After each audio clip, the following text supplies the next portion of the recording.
పవన్ కళ్యాణ్ చేసే మంచి పనుల గురించి, అతడి గొప్ప మనసు గురించి ఇప్పటికే చాలా మంది చెప్పారు. పవన్ ఆప్తమిత్రుడు త్రివిక్రమ్ శ్రీనివాస్ మరొకసారి కాటమరాయుడు ఆడియో వేడుకలోనూ తన ఫ్రెండ్ గురించి గొప్పగా మాట్లాడాడు.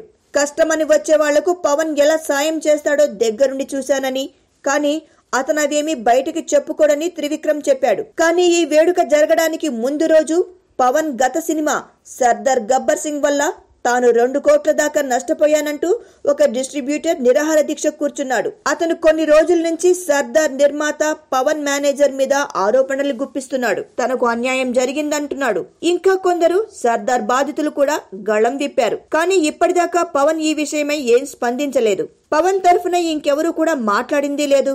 శరత్ మరార్ కూడా మౌనం పాటిస్తున్నాడు. ఒకవేళ డిస్ట్రిబ్యూటర్ చేస్తున్న వాదనలో తప్పుంటే దానిపై వివరణ ఇవ్వాలి, ఆరోపణల్ని ఖండించాలి. కానీ అలాంటిదేమీ లేకుండా మౌనం పాటిస్తున్నాడు. పవన్ ఈ వ్యవహారంపై దృష్టి పెట్టాడని, వాకప్ చేస్తున్నాడని, సరైన సమయంలో సమస్యని పరిష్కరిస్తారని కొన్ని పీలర్లు వస్తున్నాయి. కానీ కాటమరాయుడు విడుదలకు కూడా సిద్ధమైపోతున్న నేపథ్యంలో ఇంకెప్పుడు స్పందిస్తాడో అన్న సందేహాలు కలుగుతున్నాయి.